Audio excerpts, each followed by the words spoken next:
তাহিরি ওনাকে ফিলিস্তিনের পক্ষে ডাক দিয়েছে। ওর মতো শয়তান যদি ফিলিস্তিনের পক্ষে ডাক দেয়, শয়তান তো বসে বসে আসবে যে ও আমার চাইতে বড় শয়তান, এত শিরিক বাংলাদেশে কেউ করে না। কথা বলেন। কেল্লা বাবা, ফতে বাবা, শাহ আলী বাবা, দয়াল বাবা, আর ওই শয়তান নাকি সাতক্ষীরা জেলায় আসে। এত বড় শয়তান এই জেলায় ঢোকে কি করে? সোচ্চার হবেন যারা প্রকাশ্য শিরিক করেছে, যে মানুষগুলো প্রকাশ্য ইসলামী আন্দোলনের বিরুদ্ধে অবস্থান নিয়ে হাসিনার পক্ষে একেবারে সরাসরি ভোট চেয়েছে। আপনি দেখেন ওবায়দুল মুক্তাদির ব্রাহ্মণবাড়িয়ায় শয়তানের পক্ষে তাহিরি ভোট চাচ্ছে। এত বড় ভিডিও ফুটেজ থাকার পরে সে জেলায় ঢুকবে মানে ও তো বাংলাদেশে থাকা ঠিক না, ও তো কাওয়া কাকুর মতো পালানো দরকার ছিল। এই কথা বলে না কেন? আর ফিলিস্তিনের পক্ষে এখন ডাক দিচ্ছে না, এগুলো সব ষড়যন্ত্র। ও দেখবেন আওয়ামী লীগের লোকজন দিয়ে যা টাকা পয়সা কামিয়েছে, এগুলো তাদের কাছ থেকে নিয়ে একটা বিশৃঙ্খলা তৈরি করার চেষ্টা করবে। গোপন খবর তো আমরা জানি, নাই তো 12 এপ্রিল সারা বাংলাদেশের সব দলমত এক হয়ে গেল, ওই শয়তানরা আসে নাই। কথা বলেন। জামাত, বিএনপি, জাতীয় পার্টি কি সব এক হয়ে গিয়েছিল না? বাংলাদেশে শুধু মনে হয় কয়েকটা যারা মানুষ নামে কলঙ্ক, তারা বাদ দিয়ে সব এসেছিল। আর ওই শয়তানরা বলছে না, আমরা ওদের সাথে নেই, আমরা আলাদা। বিশ্ব ওই দিন একটা চমক দেখলো, আর ওরা বলছে আমরা আলাদা। এই এখন একটা বিশৃঙ্খলা তৈরি করার জন্য ওদের তো টাকা পয়সার অভাব নেই, মারিং কাটিং করা টাকা, ওইগুলো এখন হালাল করবে। সেদিন সিলেটে 12 জনকে ওরা 3 কোটি টাকা দিয়েছিল। 3 কোটি বলেছিল দেশে একটা বিশৃঙ্খলা তৈরি করো, জামাত ইসলামের বিরুদ্ধে ফতোয়া দাও। ধরেছে প্রশাসন, পিটিয়েছে। একজন বলছে আমারে পিটাবেন না, আমি সব বলে দিচ্ছি। কি 3 কোটি টাকা আমাদেরকে দিয়েছে আওয়ামী লীগরা, বলেছে জামাতের বিরুদ্ধে কথা বলবা। আমরা তো টাকা হালাল করার জন্য ফতোয়া দিচ্ছিলাম। এই চলছে সামনে। আমার মনে হয় এরাও দুর্বিসন্ধি আছে, এরাও কিছু খেয়েছে বা পেয়েছে। এই 12 তারিখে গেলেন না হঠাৎ, এখন আপনাদের সাগাম দেখছে মানে।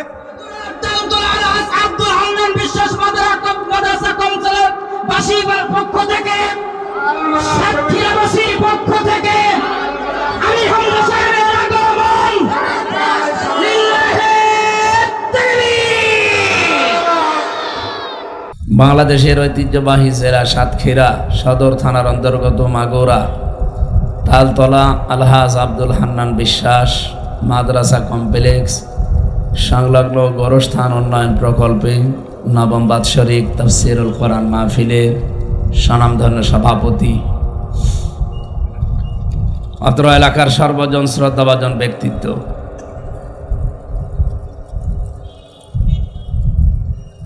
জনাব আলহাজ মোহাম্মদ সোলাইমান আহমেদ দামাত বারকাতুহুমুল আলিয়া, প্রধান অতিথি জনাব আলহাজ আবু সাইদ সভাপতি অত্র মাদ্রাসা, বিশেষ অতিথিবৃন্দ, অনেক মানুষের নাম আপনারা দিয়েছেন।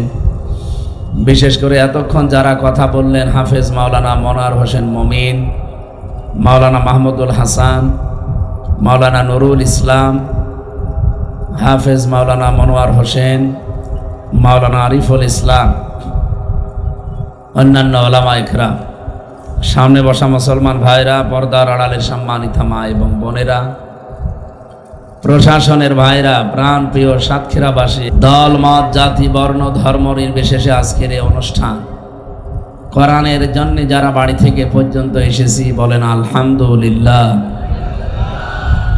কোরআন শুনতে যেহেতু এসেছি, কোরআনের আলোচ্য বিষয় গরু ছাগল, কি বলেন বলেন মানুষ। কোরআনে কারিমে যত কথা আছে সব মানব কেন্দ্রিক কথাই বেশি। মিনহা খলাকনাকুম, আল্লাহ তাআলা বলেন এই ইহা থেকেই তোমাদেরকে বানিয়েছি। ইহা কি আমরা জানি মাটি না, মাটি দিয়ে সরাসরি একজনকে আল্লাহ বানিয়েছেন, হযরত আদম আলাইহিস সালাম। আমাদেরকে আজ পর্যন্ত সরাসরি মাটি দিয়ে বানায়নি। কিয়ামত পর্যন্ত যারা আসবে তাদেরকে মাটি দিয়ে সরাসরি বানানো হবে না, মানুষদেরকে বানানো হবে মাটির নির্যাস দিয়ে। আর শুধু ঠনঠনে শুকনা মাটি দিয়ে বানিয়েছিল কাকে? আদম আলাইহিস সালাম। মাটি বানিয়েছে কি দিয়ে? মাটিও তো একটা জিনিস দিয়ে বানানো লাগবে।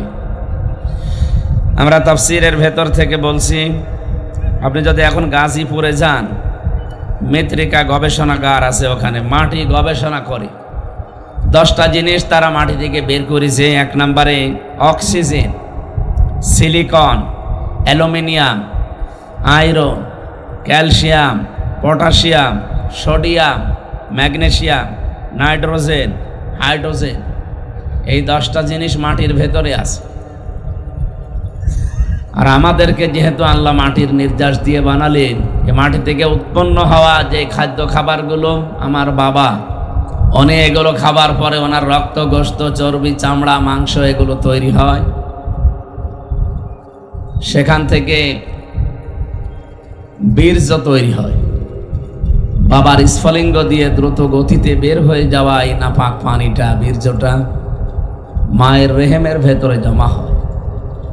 বিজ্ঞান এখন প্রমাণ করছে নাপাক পানি দিয়ে আল্লাহ 4টা জিনিস বানায়: রক্ত, গোশত, চর্বি আর চামড়া। বাবার মায়ের রেহেমের ভেতরে যে থলিটা আছে পানির, নাপাক পানির, এইটা দিয়ে আল্লাহ আরো 4টা জিনিস বানায়: চুল, রগ, হাড় আর পর্দা। এই 4 8টা জিনিস যখন এক হয়, ফেরেশতাদেরকে আল্লাহ রাব্বুল আলামিন বলেন, আমি নিজে আরো 5টা জিনিস আমার বান্দাকে দয়া করে দান করব। কাউকে হয়তো 5টা দেই, কাউকে 4টা দেই, কাউকে 3টা দেই। যারে আল্লাহ যেটা দেয় না, দেখবেন দুনিয়াতে ঠিক ওইটা কম হয়ে আসে। এটা মা বাবারও হাত নেই, আর ওই মাটির ভেতরে এই গুণও নেই। মাটির ভেতরে কয়টা গুণ পেলাম? 10টা। বলেন বলেন।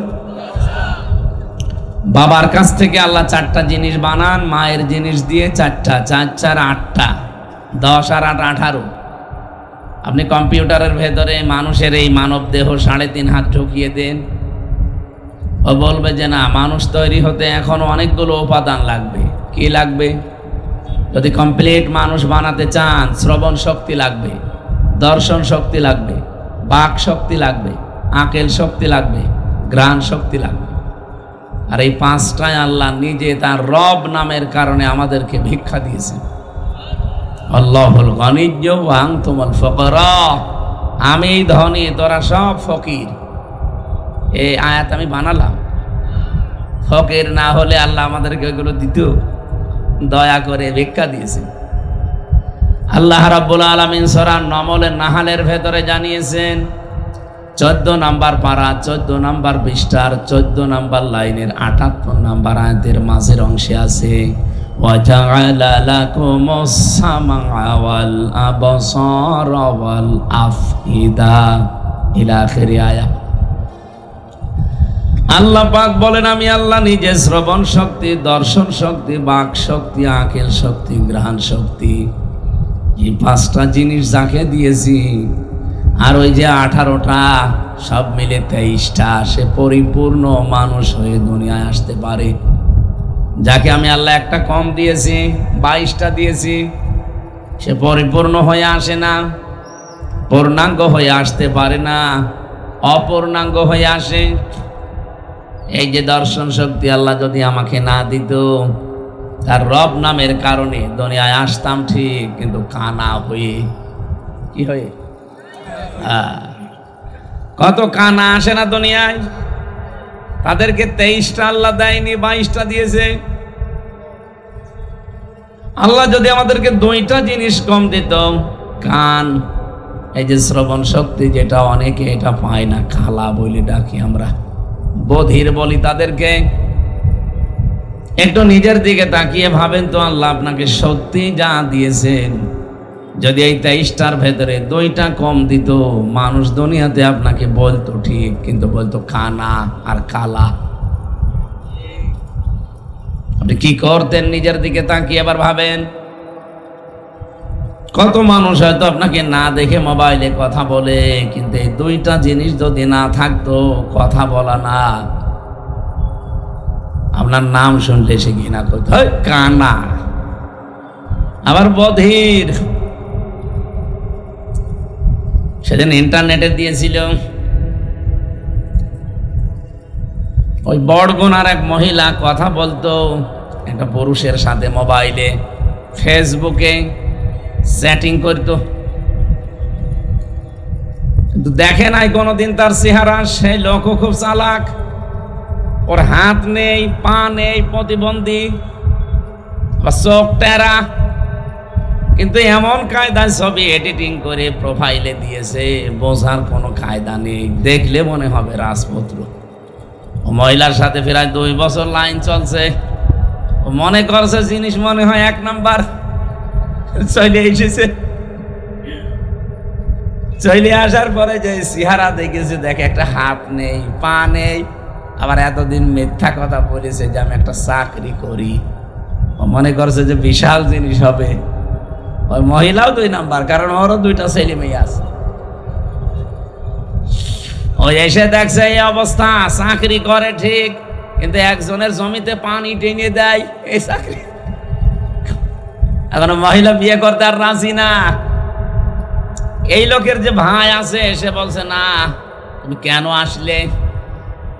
বলছো তো আমাকে মিথ্যা কথা বলেছে যে নাকি খুব সুদর্শন, বলবে তো যে আমি প্রতিবন্ধী, আবার প্রোফাইলে ছবি দিয়েছে সেই রকম ছবি আমি দেখে চলে এসেছি। সাতক্ষীরাবাসী শুধু হাসির জন্য বলি নাই, নিজের দিকে তাকিয়ে বলেন, আপনাকে যদি আল্লাহ এরকম প্রতিবন্ধী করে দিত, হয়তো না। এক কথা বলেন না কেন? আপনি কিসের মাস্তানি করেন, কিসের অহংকার আপনার বলেন তো? কুমিল্লাতে একবার খাবার খাচ্ছিলাম এক মাহফিলে, হঠাৎ বিদ্যুৎ চলে গেল। পাশে আমার এক অন্ধ বসেছিল খাবার খেতে। আমার যারা চোখওয়ালা মানুষ তারা চিল্লা পাল্লা করছে, ওই তাড়াতাড়ি কারেন্টের ব্যবস্থা করেন, জেনারেটর লাগান। হঠাৎ অন্ধ আমার হাত চেপে ধরে বলছে, হুজুর মাত্র 2 মিনিট কারেন্ট চলে গেছে আর আপনি চিল্লাচ্ছেন, অথচ আজ 42 বছর আমার জীবনে কোনো কারেন্ট নেই। আমি কিন্তু জন্মের পরে দেখতে পেতাম টাইফয়েড হওয়ার কারণে আমার এই অবস্থা হয়েছে। আজ 42 বছর, কি আলো কি অন্ধকার আমি জানি না। আপনাকে একটা তথ্য জানাই, এ পৃথিবীতে যাদের চোখ আছে অন্তত তারা দিনের বেলা তো দেখে, রাতের বেলা ঘুমিয়ে থাকলেও স্বপ্নে দেখে। কিন্তু আমরা যারা অন্ধ, আমরা তো দেখতে পাই না, রাতের স্বপ্নেও দেখি না, শুধু আওয়াজ শুনি। আমার ওই দিনই মনে হচ্ছিল, আল্লাহ কিছু যদি দুনিয়ায় না দেয়, অন্তত চোখ দিয়েছে, কিয়ামত পর্যন্ত সেজদায় থাকা দরকার। আল্লাহ পাক যদি সত্যি ওই 5টা জিনিস আমাকে ভিক্ষা না দিত, দয়া করে আমার মা বাবা যতই ধনী মানুষ হোক, আকিজ গ্রুপের মালিক যদি হয়, আমিও তার বাড়িতে যদি জন্ম নিতাম, আমারে কেউ তাকাইতো না। কথা বলে না কেন? আর এখানে দাওয়াত দেওয়া দূরের কথা, কুষ্টিয়া থেকে পর্যন্ত মোবাইলই করতো না। যে ওর কি দেখবো নিয়ে এসে, ওর চোখ নেই, কান নেই, কথা বলতে পারে না। বিজ্ঞান এখন প্রমাণ করছে মানুষকে যে আল্লাহ যে বাক শক্তি দিয়েছেন। আল্লাহ রাব্বুল আলামিনের নবী বলেন, মানুষের এই কণ্ঠনালীর ভেতরে 27টা স্তর আছে, প্রতিটি স্তরে একজন করে ফেরেশতা বসে আছে। আমি যখন একটা কথা বলার নিয়ত করি, এখান থেকে এখানে, এখান থেকে ওখানে, ওখান থেকে এখানে, এভাবে দেওয়া লাগবে। 27 জন এভাবে বসে আছে স্তরে স্তরে।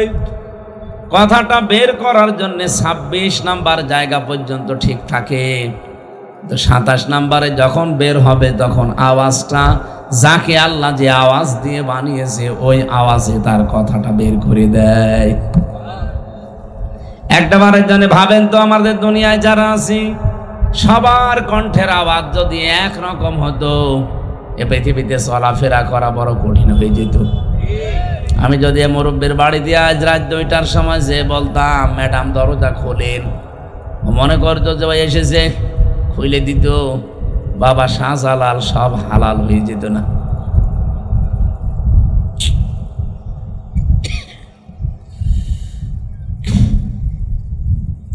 আল্লাহ রাব্বুল আলামিন বলেন,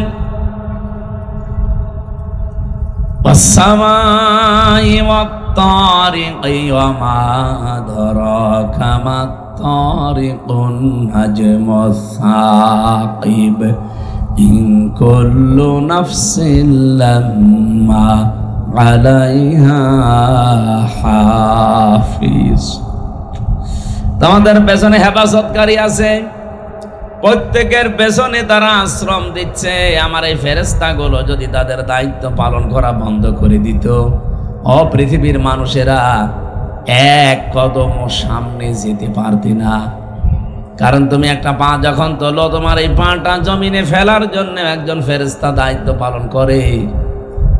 প্রত্যেকের জন্য আমি আলাদা আলাদা ফেরেশতা রেখে দিয়েছি। যখন তোমার মরণের সময় আসবে, দুনিয়ার হায়াত শেষ হয়ে যাবে, প্রতিটি ফেরেশতা এসে তোমার কাছে শেষ বিদায় নিয়ে যাবে।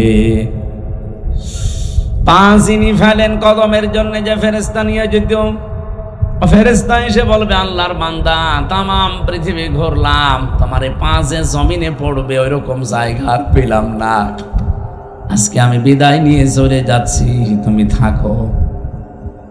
চোখে দেখে যে ফেরেশতা আসবে, এসে বলবে, আল্লাহর বান্দা তামাম দুনিয়া ঘুরলাম, কিন্তু একটা জায়গা পাইনি যে যেখানে চোখ দিয়ে তাকানো যায়। তোমার চোখের দেখার শক্তি আল্লাহ কেড়ে নিয়েছে, আমি বিদায় নিলাম, হিসাবটা ঠিক করে নাও। প্রতিটি ফেরেশতা এই কথা বলে যে হিসাব ঠিক করে যাও। এমন কঠিন জায়গায় তোমাকে কিছুক্ষণ পরে রাখা হচ্ছে, এই পৃথিবীর কোনো কিছুর সাথে তার হিসাব মিলবে না। এখানে আমরা অন্তত যারা আছি, কিয়ামত পর্যন্ত যারা আসবো, প্রত্যেকের হায়াত কিন্তু নির্ধারিত।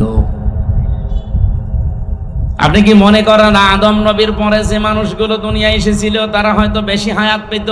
কত 1000 বছর 1200 বছর তারা বাঁচত, তারা বিদায় নিয়েছে, তারা এখন কবরে আছে। আমরাও একটা কবরে ছিলাম, এখন সামনে আর এক কবরে যাব। আমরা যে কবরে ছিলাম তার নাম আলমে আরওয়া, রুহের জগৎ। ওই জগতে একদিনে সবাই আমরা এসেছিলাম আদম নবীর পিঠ থেকে। আল্লাহ পাক বলেন, প্রত্যেককে আমি আদম নবীর পৃষ্ঠদেশ থেকে বের করেছিলাম একই টাইমে, আর সবার কাছ থেকে স্বীকৃতি নিয়েছিলাম একই সময়ে। তাহলে এখান থেকে বোঝা যায় আদম নবী থেকে কিয়ামত পর্যন্ত আমরা যারা দুনিয়ায় আসতেছি সিরিয়ালে, হায়াত সবারই এক। কথা বুঝতেছে না? এখনো ক্লিয়ার হয়নি। সবার হায়াত এক, কিন্তু সময়টা আলাদা। আমি ওয়ারাইহিম বারযাখুন ইলা ইয়াউমি ইউবাসুন, তোমাদের এর পরে যে জগতে রাখা হবে সেটা হচ্ছে বারজাখের জগৎ, পর্দার আড়ালে সেই জগৎ। তার নাম আমরা বাংলায় বলি কবর। কি বলি? বলেন বলেন। এর আগে যে জগতে ছিলাম ওইটাও যেহেতু পর্দার আড়ালের জগৎ, ওটাকে আমরা আলাদা একটা নাম দিয়েছি রুহের জগৎ। রুহের জগৎ আর কবরের জগৎ দুইটাই পর্দার আড়ালে। ওই সময় এসেছে যারা এখন কবরে আছে, আমরা এতদিন ওখানে ছিলাম, এখন আছি, কিছুদিন পরে কবরে চলে যাব। এখনো যারা আছে তারা এর পরে আসবে, তার মানে হায়াত কিন্তু সবারই সমান। এই কথা বুঝতেছেন? এই হায়াতের ফেরেশতা এসে বলবে, তামাম দুনিয়া খুঁজে দেখলাম, তোমার জন্য যতটুকু বরাদ্দ ছিল 50 বছর 60 বছর, আমি আর একটা সেকেন্ডও তোমার পেছনে শ্রম দিতে পারি না, আমার সময় শেষ, চলে গেলাম। নিজের এই জীবন সম্পর্কে সচেতন থাকবা। এখন যে জগতে তোমাকে রাখা হচ্ছে এখানে কোনো পরিচয় চলবে না। বিশ্ব নবীর মেয়ে ফাতেমাতুজ জোহরারও কোনো পরিচয় খবরে চলেনি। আমি জেনে সাহাবীর হাদিস পড়ছিলাম, হযরতে আবু যর রাদিয়াল্লাহু তাআলা আনহু, তিনি বলেন, আমি কবর খুঁড়তে গিয়ে জিজ্ঞাসা করেছিলাম, কবরের মাটি আমি নবীর মুখে শুনেছি নাকি তোমার ভেতরে সাপ বিচ্ছু আসে, যাই আসুক না কেন সাবধান, এখন যাকে রাখবো তিনি কিন্তু বিশ্ব নবীর মেয়ে। কবরের কোনো আওয়াজ নেই। চিন্তা করলেন নবীর কথা তো মিথ্যা না, এ কোনো আওয়াজ দেয় না কেন? ডাক দিয়ে বলে, কবরের মাটি বিভিন্ন আযাব গজবের কথা আমি শুনেছি নবীর মুখে, আমি বিশ্বাস করি এগুলো ঠিক, কিন্তু এখন যাকে রাখতে যাচ্ছি উনি কিন্তু হাসান হুসাইনের মা, উনি হযরতে আলীর স্ত্রী। জান্নাতে যত মহিলা যাবে তাদের নেত্রী। সাবধান, কোনো বিয়াদবি করবা না। হযরতে আবু যর বলেন, এতক্ষণ কোনো আওয়াজ দেয়নি, আমার বক্তব্য শেষ হলেই দেখি খবর থেকে মানুষের মতো আওয়াজ আসতেছে। ডাক দিয়ে বলে, আবু যর নিজে শোনো, পৃথিবীর মানুষকে শুনিয়ে দিও, আমি কিন্তু 3.5 হাত জায়গা, পৃথিবীর কোনো পরিচয় আমার কাছে নেই। তুমি এতক্ষণ যাদের কথা বললে সব আমি শুনতে পেয়েছি। তুমি কিসের ফাতেমার নাম বললে? জান্নাতের নেত্রীকে আমি চিনি না, হাসান হোসাইনের মা চিনি না, হযরতে আলীর স্ত্রী তাও চিনি না, এমনকি বিশ্ব নবী মুহাম্মদ রাসূলুল্লাহর কলিজার টুকরা মেয়ে আমি চিনি না। আমি চিনি তার কাজ। যদি সত্যি কাজ কারবার ভালো পায়, তার হায়াতের জিন্দেগি যদি পবিত্র থাকে, ইল্লা মান আতাল্লাহা বিকলবিন সালিম। রব্বুল আলামিন বলেন, আমার কাছে একটাই পরিচয় শুধু কাজে লাগবে, যার অন্তরটা পরিষ্কার থাকবে। এ পরিচয় ছাড়া কোনো কিছুতে আমার কাছে কোনো পরিচয় খাটবে না, চলে যাও। হযরতে আবু যর বলেন, একটা আওয়াজ শোনার পর থেকে আমি এই যে চিৎকার করে বের হয়ে গেলাম, জীবনে কোনোদিন আর সংসার করার সাহস আমার মনে আসে নাই। সাতক্ষীরাবাসী যে যাই করেন না কেন, এরকম একটা জগৎ সামনে আমাদের নেই। আরো জোরে বলেন, বিশাল একটা ভয়ঙ্কর জগৎ আমাদের সামনে আসতেছে।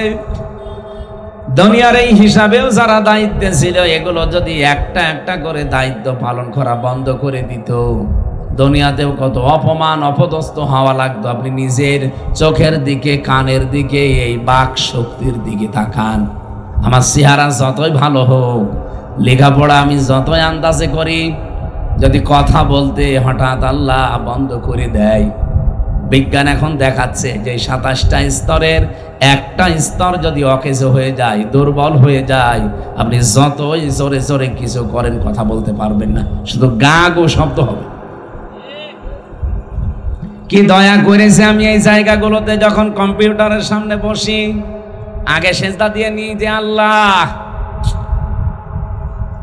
কত মানুষকে তুমি এই কথা বলার যোগ্যতা কেড়ে নিয়েছো। এই যে কাজী নজরুল ইসলাম 43 বছর জীবনে কথা বলতে পারে নাই, বুবা ছিল।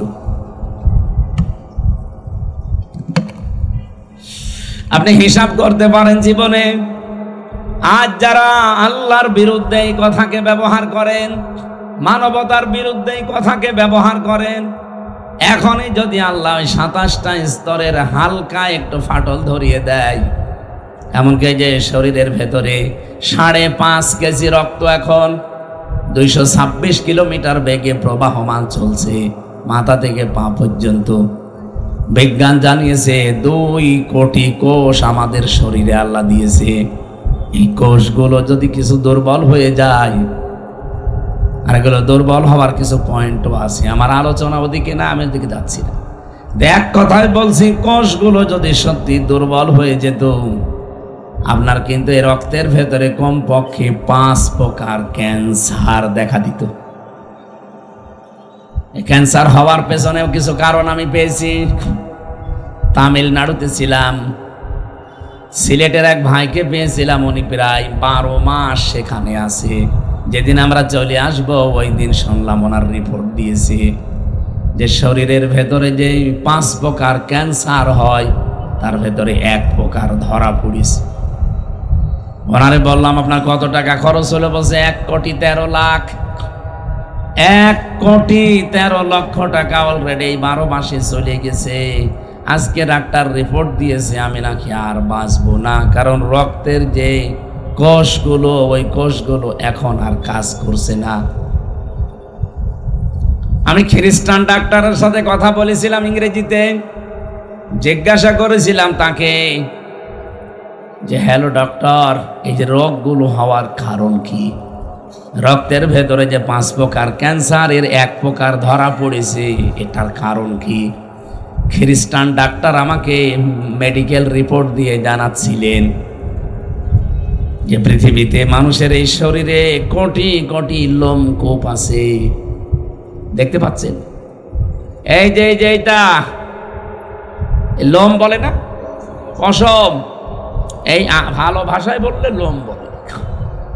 এই লোমগুলোর ভেতর দিয়ে অন্ধকার আর আলো প্রবেশ করে শরীরে। আপনার শরীরের ভেতরে এই জন্য আল্লাহ 12 ঘন্টা আলো প্রবেশ করার ব্যবস্থা করে দিন দিয়েছেন, আর 12 ঘন্টা এরকম অন্ধকার করে দিয়েছেন যেন অন্ধকার প্রবেশ করে। এই ক্যান্সার থেকে বাঁচার জন্য এটা ভূমিকা পালন করে। এই লোকটা সারাটা জীবনই বেশিরভাগ আলোয় কাটিয়েছে। অন্ধকার ওর শরীরের ভেতরে প্রবেশ করা দরকার, সে ব্যবস্থা ওর ছিল না। ও দিনের আলোতে থাকতো সারা 12 ঘন্টা, রাতের বেলায় ওই মোবাইলের আলো, কম্পিউটার আলো, টিভির আলো অথবা আলো জ্বালিয়ে ঘুমাতো। এই জন্য নবীর হাদিস হচ্ছে যখন ঘুমাতে যাবেন অন্ধকার করে ঘুমাবেন। 1500 বছর আগে এই কথা বিশ্ব নবী জানিয়েছেন। আর বিজ্ঞান এখন প্রমাণ করে বলছে যে ঘুমানোর সময় বাতি আলো লিভিয়ে ঘুমাবেন। অন্ধকার আপনার শরীরের ভেতরে প্রবেশ করবে, ক্যান্সার থেকে আল্লাহ আপনাকে বাঁচিয়ে দেবে। এ মাথার ভেতরে একটা জিনিস আছে পেছন দিয়ে বের হয়, এটা যত বেশি বের হবে, এটা অন্ধকার না হলে বের হয় না। আমি তো আর আপনাকে বিজ্ঞান বোঝাই না, আমি কোরআন বোঝাচ্ছি। এতে একটা পয়েন্ট এসেছে, এই জন্য এতটুকু বললাম।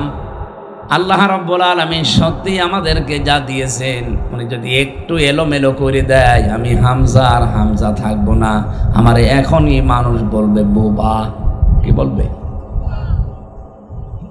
এই জন্য পুরা কোরআন শরীফে আপনি দেখবেন মানুষ, এটা আলোচ্য বিষয় কোরআনের। রব্বুল আলামিন এই জন্য পৃথিবীতে যত সৃষ্টি পাঠিয়েছেন সব চাইতে বড় সম্মান আর মর্যাদায় দিয়েছেন এই মানুষকে। ওয়ালাকাদ কাররামনা বানি আদম, অবশ্য আমি বনি আদমকে সম্মান দিয়েছি। আমি যে খুতবা পড়েছিলাম প্রথমে, হয়তো এখানে আলেম ছাড়া অনেকে বোঝেন না, আমি আরবিতে বলেছিলাম। ওর বাংলা ছিল কি? আল্লাযী খলাকনা লিল ইবাদাতি ওয়াল জান, যিনি আমাদেরকে বানিয়েছেন তার ইবাদতের জন্য, আর জিনদেরকেও তিনি বানিয়েছেন। ওয়া খাসসানা বিত্তাকরিমি বাইনাল হায়াওয়ান, তিনি সম্মান দিয়েছেন আর খাস ভাবে, স্পেশাল ভাবে আমাদের সম্মান দিয়েছেন। তামাম পৃথিবীর যত হায়াওয়ান, যত সৃষ্টি আছে, সব সৃষ্টির ওপরে সম্মান বেশি কার? বলেন বলেন। এই মানুষদের ভেতরে আবার আল্লাহর কাছে দামি তারা, যারা ঈমান এনেছে আল্লাহর প্রতি, আর ঈমান আনার পরে যারা আমলে সালেহ নেক কাজ করেছে।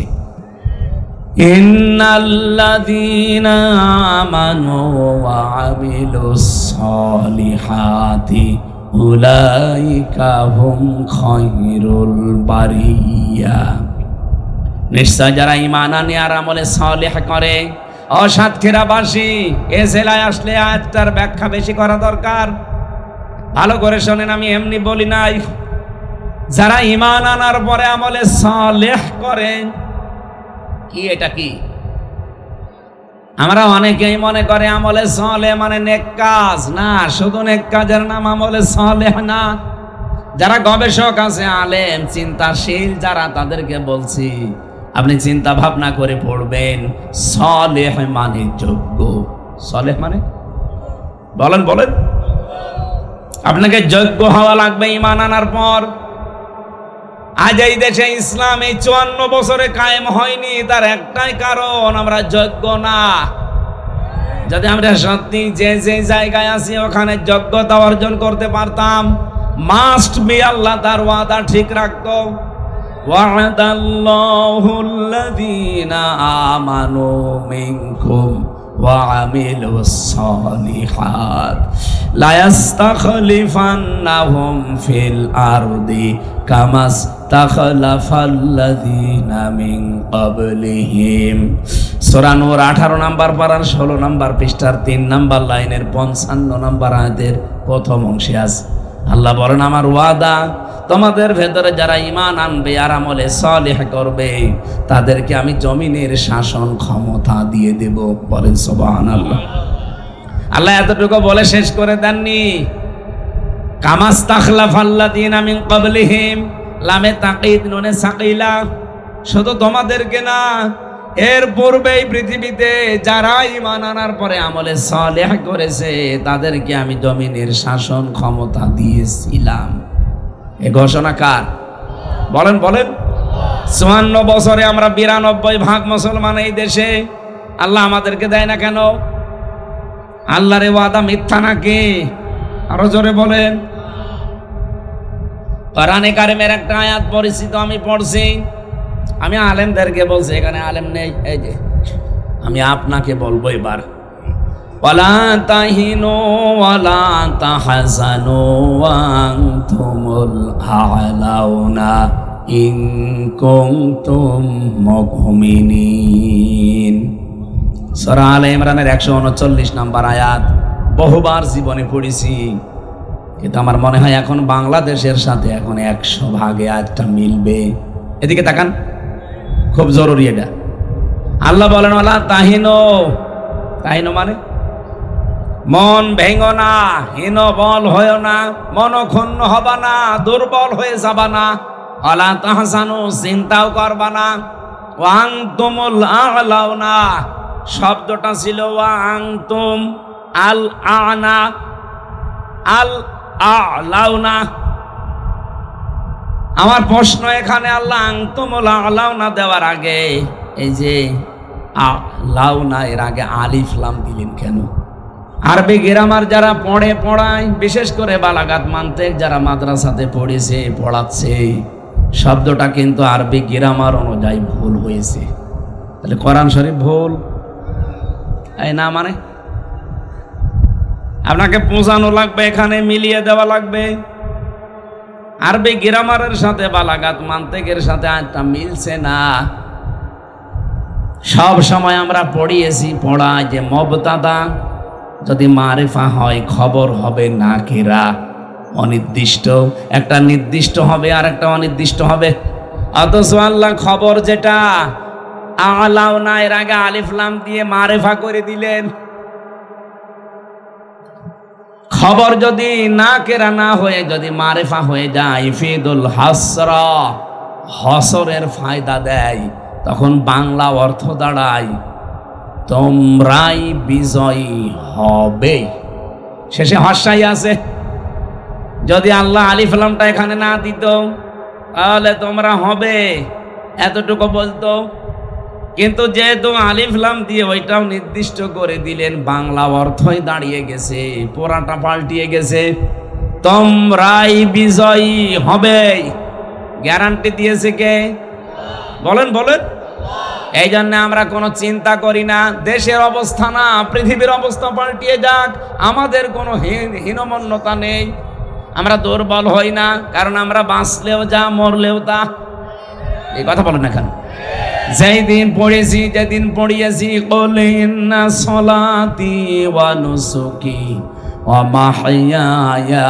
ওয়া মামাতি লিল্লাহি রাব্বিল আলামিন হে নবী আপনি বলেন আমার জীবন আমার মরণ আমার নামাজ আমার কুরবানি সব আমি আল্লাহকে দিয়ে দিয়েছি আমি যে বেঁচে আছি আমার আল্লাহর জন্য মরে গেলেও আল্লাহর জন্য কিন্তু আপনারটা না দুনিয়াদার যারা তারা দুনিয়ার জন্যই বেঁচে থাকে ওদের যা কাজ কার কুল হাল নুনাব্বিউকুম না উনাব্বিউকুম কুল হাল নুনাব্বিউকুম কুল হাল নুনাব্বিউকুম বিল আকসারিনা আমালা সূরা কাহফের ভেতরে আছে 103 নম্বর আয়াত হে নবী ওই মানুষদেরকে বলেন এই পৃথিবীতে সব চাইতে বেশি ক্ষতিগ্রস্ত কাজ কারবার করতে গিয়ে কারা জানেন আকসারিনা দিয়েছেন আল্লাহ ইসমে তাফজিল আকসারিনা আমালা, আমি কি তোমাদেরকে এই কথা বলবো যে পৃথিবীতে কাজ সবাই করে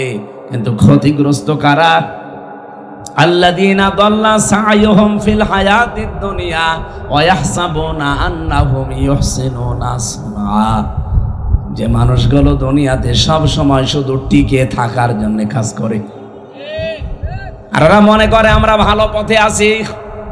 আরে ভাই 15.5 বছরে দেশ উন্নত হয়েছে, এটা আমিও দেখেছি, কিন্তু শুধু দুনিয়ার টার্গেট নিলে চললে হবে না, আপনাকে টার্গেট নেওয়া লাগবে দুনিয়া থেকে।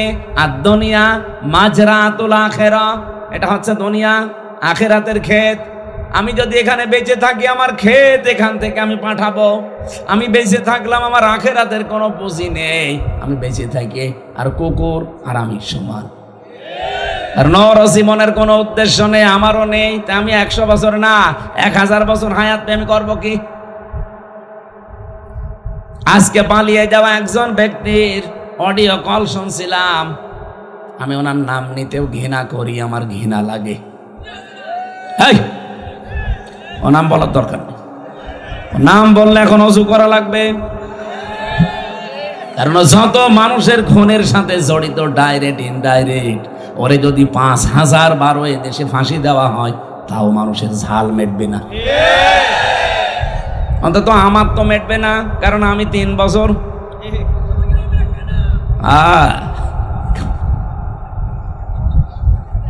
উনি আজকে নিজেই বলছিল এ কথা যে আল্লাহ আমাকে বাঁচিয়ে রেখেছে সামনে কিছু মানুষকে শাস্তি দেওয়ার জন্য। লজ্জা আছে মহিলা? হ্যাঁ, এত অপমান হওয়ার পরও যদি এই কথা বলে আল্লাহ নাকি ওরে বাঁচিয়ে রেখেছে, পালিয়ে গেলেন কেন? আল্লাহ আপনাকে বাঁচিয়ে দিয়েছে, আপনি আর 5 মিনিট থাকতেন ভর্তা হয়ে যেত। এক কথা বলছে না কেন? শুধু 5 মিনিটও না, যেটাই যাচ্ছিল এটা দরজা যদি হালকা খুলে যেত।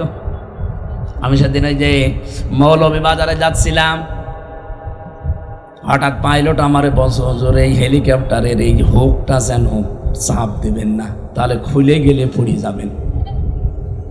মনে মনে ভাবলাম আল্লাহ, যে 2 বোন চলে যাচ্ছিল যদি একটু হুকটা খুলে যেত, আর যদি আমার সামনে পড়তো মন মতো আল্লাহর নামে পিটাতাম।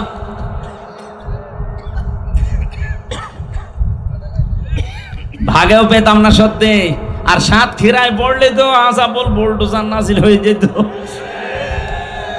কারণ এই জেলার একেবারে শেষ করে দিয়েছে। সারা বাংলাদেশে সাতক্ষীরাকে আমরা সবাই মনে করি এটা ফিলিস্তিন। এত এত এত রাগ ছিল এই জেলার উপরে, সবচাইতে বেশি অত্যাচার হয়েছে সারা বাংলাদেশে সাতক্ষীরা আর চাঁপাইনবাবগঞ্জ। এখানে কত মানুষের বাড়ি ঘর বুলডোজার দিয়ে ভেঙে দিয়েছে, এখানে এরকম মানুষ নেই। সাবেক এমপি, একজন মুহাদ্দিস, একজন কামিল মাদ্রাসার অধ্যক্ষ, তার বাড়ি পর্যন্ত 2 তলা বাড়ি মাটির সাথে মিশিয়ে দিয়েছে বুলডোজার দিয়ে। এটা আমি বানিয়ে বলছি, আমি তো জানি। আমরা আল্লাহর ওলি খুঁজে পাই না দেশে। অধ্যক্ষ আব্দুল খালেক মন্ডল, এটা আল্লাহর ওলি ছিল। এরপরে মাওলানা ইয়াসির না কি যেন নাম, রিয়াসাত আলী বিশ্বাস, হয়তো মাওলানা রিয়াসাত আলী আশাশুনির এমপি ছিল সাবেক, এখন কবরে আছে। আমার তো মনে হয় কবর খোঁড়া যদি জায়েজ থাকতো, আপনি কবর খুঁড়ে দেখতেন লোকটা সত্যি জান্নাতে আছে। কি করেছে দেখেছেন, একজন এমপি আর বাড়ি হচ্ছে মাটির বাড়ি। আর কত মানুষ এই সাতক্ষীরা এমপি হতে না, এমপির শুধু পেছনে থাকে, তার বাড়ি 3 তলা, তাও তো সে ভোটের এমপি না, অবৈধ এমপি। অবৈধ এমপির অবৈধ পিএস, তারই যদি 3 তলা বাড়ি হয়, মাওলানা রিয়াসাত আলীর তো 50 তলা হওয়ার দরকার ছিল। বলেন, আপনি ওলি খুঁজে পান না, চলে যাচ্ছেন সে কোথায়? চট্টগ্রামে জাহাঙ্গীর হুজুরের কাছে। জাহাঙ্গীর হুজুর না, না এক জাঙ্গি হুজুর আছে না যে কবরে কলম পড়তে যায়, কি হুজুর? সাতক্ষীরাবাসী খুব ভালোবাসি শুধু ইমানের কারণে আপনাদের। বাংলাদেশে তো কত জেলা আছে, কোন জেলার মানুষকে আমার এভাবে ভালো লাগে না। শুধু এই অত্যাচারিত হওয়ার কারণে তামাম বাংলাদেশের মানুষের মহব্বত এই জেলার প্রতি একটা আলাদা আল্লাহ তৈরি করে। আমি যেমন 3টা বছর ফাঁসির কন্ডেম ছেলে ছিলাম, এই জন্য আল্লাহ তামাম দুনিয়ার মুসলমানদের ভেতরে যারা নাম জানে, যারা বাংলা ভাষা বোঝে, দেখবেন তাদের ভেতরে আল্লাহ মহব্বত ঢেলে দিয়েছে। কারণ দুনিয়াতে যারা ইসলামের জন্যে, মানবতার জন্যে কষ্ট স্বীকার করবে, মাস্ট বি, তাদের প্রতি আল্লাহ একটা আলাদা ভালোবাসা সৃষ্টি জগতের ভেতরে তৈরি করে দেবে। এখানে একটা নতুন তথ্য বলছি আপনাদেরকে, আলেমদের কাজে লাগবে। এদিকে তাকান। আল্লাহ রাব্বুল আলামিন জানিয়েছেন, ফাইন্না মাআল উসরি ইসরান, ইন্না মাআল উসরি ইসরা। আমি এখানে যারা আলেম আছে তাদেরকে এবার জিজ্ঞাসা করব, আয়াতটা ঠিক আছে না ভুল? হ্যাঁ, ঠিক আছে কি করে? শুধু ঠিক না, আমি আপনাকে একটা জিনিস এখান থেকে বের করে আশার বাণী শোনাচ্ছি।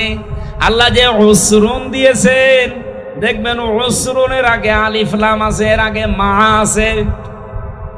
আমরা জানি যেখানে কষ্টের কথা বলতে গিয়ে আল্লাহ নির্দিষ্ট করে মারেফা করে দিলেন, কিন্তু পরের শব্দটা ইসরা, এটার অর্থ হচ্ছে সুখ, শান্তি, নিরাপত্তা, স্বস্তি, আনন্দ, কল্যাণ। আল্লাহ এই কথাটা বলতে গিয়ে কিন্তু তখন ওখানে আর আলিফ লাম দেয়নি, তখন ওটা নাকেরা, অনির্দিষ্ট। তাফসিরে ফি জিলালিল কোরআনে পাবেন এই তথ্যটা, টিকার ভেতরে আছে। মুফাসসির সাইয়্যিদ কুতুব রাহমাতুল্লাহ আলাইহি লিখেছেন, এই পৃথিবীতে কোন মানুষ যদি একটা কষ্ট সহ্য করে, কিন্তু কষ্টটা যদি হয় 3টা কারণে, এদিকে তাকান, আপনি যদি একটা কষ্ট দুনিয়ায় সহ্য করেন, কয়টা কারণে? আরো জোরে বলেন। আর যে কোনো কারণে কষ্ট পাবেন, আর আপনাকে আল্লাহ শান্তি দেবে না। কষ্টটা যদি হয় 3টা কারণে, আর কষ্ট যদি হয় একটাও, কমপক্ষে দুনিয়া আখেরাত মিলিয়ে আপনাকে আল্লাহ 10 থেকে 70টা শান্তি ভোগ করাবে না। আপনি বোঝেননি? আপনি যদি দুনিয়ায় কষ্ট পান কয়টা? আরো জোরে, কারণ কয়টা? যে কোনো কারণে কষ্ট পেলে কিন্তু শান্তি পাওয়া যায় না। হাসিনাও কষ্ট পেয়েছিল, আইনি কে কান্না কানছিল দেখেছেন যাওয়ার দিন, মনে হচ্ছে স্বামী মরে গেছে।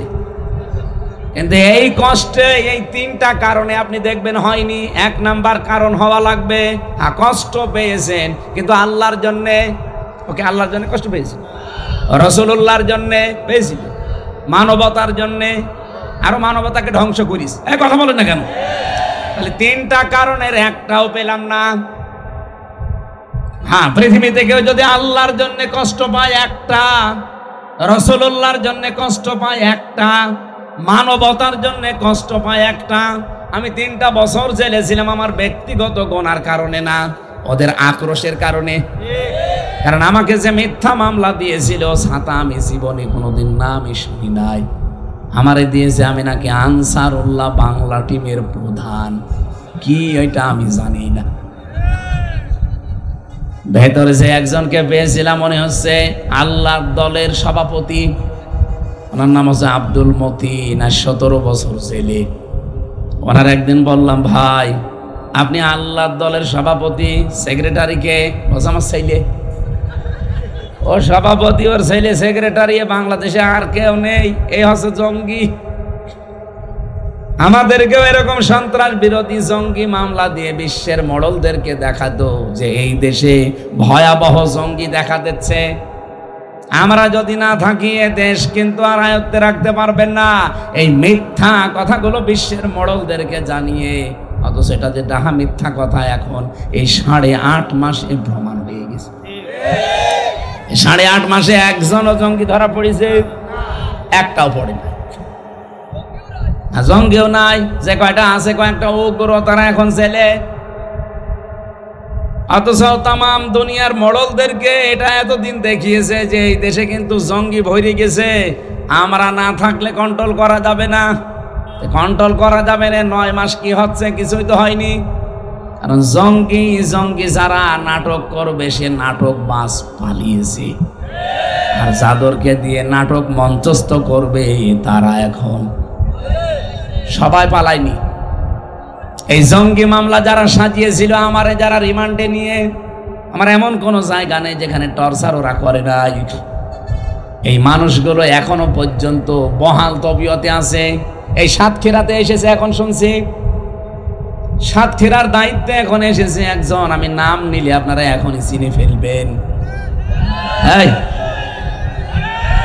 আরে বাবা, ইমান মনে মাটি ফুড়িয়ে উঠতেছে। এরা নিজেরা জানতো যে আলেমদের কোনো দোষ নেই, এরা জঙ্গিও না, ওরা নিজেরা আমার এই অফিসার বলেছে। অথচ চুরি করে এখন নাকি সাতক্ষীরায় দায়িত্ব নিয়েছে। সাতক্ষীরা হচ্ছে এটা ফিলিস্তিন। আপনি কোন সাহসে জেলায় আসলেন? আলেমদের যেভাবে কষ্ট দিয়েছে, সে এখন যদি বলতে চায় যে না আমি তো কর্মচারী, আপনি তো সব জানতেন, আপনি বলতে পারতেন না না আমি এই জালেমদের সাথে নেই, দরকার আমি ভ্যান চালাবো। কথা বলেন না কেন? এই জন্যই তো বারবার বলছি 1628 জন মানুষ দায়িত্বে আছে এই দেশের। এগুলো সব আগে ছিল, এগুলো সব পাল্টান, নতুন করে মানুষ ওই জায়গায় জমা দেন। এখনই যদি নির্বাচন সংস্কার না করে দেওয়া হয়, আবার দিনের ভোট রাতে হবে। কারণ এই মানুষগুলো এই 15.5 বছরে এই জালেমাদেরকে টিকিয়ে রেখেছিল। এরাই এই ডিসি, এই এসপি, এই টিএনও, এই ওসি, এই একই জিনিস। হ্যাঁ, খালি জায়গা পাল্টিয়েছে। কুষ্টিয়ার ডিসি এসেছে খুলনায়, খুলনারটা গেছে মেহেরপুর, মেহেরপুরেরটা লালমনিরহাট। এই কথা বলছে না কেন? মাল তো সব একই আছে, খালি জায়গা পাল্টিয়েছে। তো ওদেরকে এখন দিলে তো ওরা আগে যা করেছে তাই করবে। এই জন্যে বারবার বলা হচ্ছে যে পাল্টা, আজকে পাল্টিয়ে কালকে নির্বাচন দিয়ে দেন, কোনো অসুবিধা নেই। আর 2732 জন মানুষ মারা গেল। অন্য বিচার আমি সব বাদ দিলাম, এই 2732 জন মানুষ হত্যার বিচার এটা তো মাস্ট বি হওয়াই লাগবে। নাই তো ওদের মা বাবার কাছে, ওদের স্বামীর কাছে, ওদের ছেলে মেয়ের কাছে কি জবাব দেবেন আপনি বলেন? আপনি যে চেয়ারে বসে পড়লেন, কালকে মনে করেন নির্বাচন দিয়ে হবে, ওই মানুষগুলো জীবনের দাম নেই? আবু সাইদের জীবনের দাম ছিল না? কথা বলেন না কেন? আমি রংপুরে গিয়েছিলাম, কি শান্ত ছেলে। আমার জীবন যেমন আমার কাছে দামি, মূল্যবান, আবু সাইদের জীবনও ঠিক এরকম মূল্যবানই ছিল। তো তাকে কি কারণে আপনি বিদায় করে দিলেন বলেন? আপনি জবাব দিতে পারবেন? অথচ এই দেশে এখনো আইন আছে, হত্যা যদি কেউ করে তারে এই যে ফাঁসির যে নিয়ম আছে, যদি 2732 জন যদি খুন হয়ে যায়, আপনি এক একজনের যদি একজনকেও ফাঁসি দিয়ে থাকেন, তাহলে হাসিনার ফাঁসি দেওয়া দরকার 2732 বার, তাও লিগাল ভাবে। আর বাকি যা আছে ওই যে গম খুন, আয়না ঘর, ওগুলো তো বাদই দিলাম। শুধু লিগাল মরেছে তো এগুলো তার কোনো ভেজাল নেই, এগুলো সব ভিডিও ফুটেজ আছে। এই কথা বলছি না কেন? আমার যে বক্তব্য ছিল, এক কথায় জবাব দিচ্ছি। আপনি যদি দুনিয়ায় আল্লাহর জন্য কষ্ট পান, আমি আল্লাহর জন্য কষ্ট পেয়েছি 3 বছর, আমার নিজের ব্যক্তিগত অপরাধ ছিল না, রাসূলুল্লাহর জন্য পেয়েছি, মানবতার জন্য পেয়েছি। যেন এক একটা কষ্ট যদি কেউ আল্লাহর জন্য সহ্য করে, তার সুখ পাবে কয়টা? 70টা। বলেন বলেন, আরো জোরে বলেন।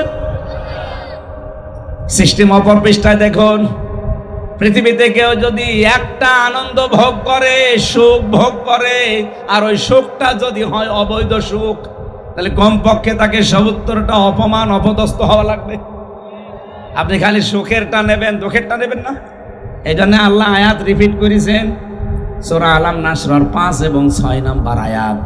এই আয়াতের ব্যাখ্যা আমি নিজে পড়ে বাস্তবে এতটুকুই বুঝি, দুনিয়াতে যারা অবৈধ সুখ ভোগ করছেন, এক একটা অবৈধ সুখের কারণে দুনিয়া আখিরাত মিলে আপনাকে কমপক্ষে 70টা দুঃখ আল্লাহ ভোগ করাবে। কথা বলেন না কেন? এই 15.5 বছরে হাসিনা যদি 50টা সুখ ভোগ করে, হাসিনার সাথে যত লেসপেন্সার ছিল সবাই যদি সুখ পায়, এই সাতক্ষীরা সদরে যে দায়িত্বে ছিল বিনা ভোটের এমপি, সে শোক পায়নি। কয়টা? মনে করেন 20টা শোক পেয়েছে না পায়নি? কত আনন্দ পেয়েছে বাবা শাহজালাল, মনে হচ্ছিল সব হালাল হয়ে গেছে। কত জায়গায় এই বিনা ভোটের এমপি কত মানুষের কাছে টাকা পয়সা নিয়ে নিয়ে চাকরি দেওয়ার নামে, হ্যাঁ চাকরি দিয়েছে, টাকা নিয়েছে। ও যদি এমপি না হতো ওরা কেউ টাকা দিত? এই কথা বলেন না কেন? কত জায়গা জমি ঘর বাড়ি সব দখল করে নিজের নামে নিয়ে নিয়েছে। কত কিছু আল্লাহর রাস্তায় সব কিছু করলেন। আমি মানলাম আপনি করেছেন, এবার বলেন আপনি যে শোকটা পেলেন এটা কি বৈধ শোক না অবৈধ? বলেন বলেন। এক একটা অবৈধ শোকের কারণে ৭০টা দুঃখ। 15.5 বছরে যদি 50টা শোক পান, 70 দিয়ে গুণ দেন, হ্যাঁ 3500। এতগুলো দুঃখ আপনাকে আল্লাহ সামনে দেবে, এরপরে আপনি চট করে ঢুকে পড়বেন। অনেকে বলছে চট করে চলে আসবে। আরে ভাই, কোরআন শরীফ মিথ্যা হয়ে যাবে। আপনাকে আল্লাহ আগে 3500 অন্তত দুঃখ, কষ্ট, অপমান, অপদস্থ, অকল্যাণ দেবে, এরপরে তো নাকি। তাহলে আজকের আয়াত থেকে আপনি কি শিখলেন? একটা কষ্ট যদি দুনিয়ায় আল্লাহর জন্য, রাসূলুল্লাহর জন্য, মানবতার জন্য আপনি ভোগ করেন, আপনার সামনে কমপক্ষে ৭০টা শান্তি অপেক্ষা করছে। আর যদি একটা অবৈধ সুখ ভোগ করেন, একটা অবৈধ সুখের কারণে কষ্ট পাবেন দুনিয়া আখেরাত মিলে কয়টা? এখানে যারা অবৈধ প্রেমে আছেন, এই যে পরকীয়া প্রেম, এটা কি বৈধ না অবৈধ? কিন্তু এই প্রেমের সুখ আছে না? আপনি মুরব্বী মানুষ, আপনি কি বলেন? হ্যাঁ, আমাদের মতো ছিলেন তো, ঠিক আছে। এখানে যারা অবৈধ প্রেমে আছেন, বিশেষ করে পরকীয়া প্রেম, এমনি প্রেম করলে বিয়ে করে ফেলেন, কিন্তু অন্যের স্ত্রীর সাথে আপনি লাইন করেন। আপনি মানুষ না? কুকুরের রুচিও তো এত খারাপ না। একজন মানুষ সংসার করছে, তারটা আপনি আল্লাহর রাস্তায় চালাচ্ছেন। নাউজুবিল্লাহ। এই কাজে যারা আছেন এই মুহূর্তে তওবা করে এই কাজ ছেড়ে দেওয়া লাগবে। কারা রাজি আছেন দেখি? এই 2 হাত তুলেছে দাঁড়িয়াল, কার সাথে লাইনে যাব না? এদিকে আসেন। হ্যাঁ, ওরা তুলে দেন তো। এই সাতক্ষীরায় এরকম মানুষ বাস করে না? এই অবৈধ সুখে যারা আছেন ভাই, এসব শান্তি অশান্তির কারণ হবে কয়টা? ৭০টা। বলেন বলেন। আপনি একটা সুখ ভোগ করে ৭০টা অশান্তি ভোগ করতে পারবেন? এই মুহূর্তে ছেড়ে দেন যদি এরকম কারোর সাথে লাইন থাকে। আর শয়তান এই জায়গায় আপনাকে ঘায়েল করবে বারবার। ও বলবে যে বিশাল শান্তি আছে। কিসের শান্তি? ওই যার কাছে যাচ্ছেন ওর ভেতরে যা যা আছে, আপনার বোর ভেতরে তাই তাই নেই।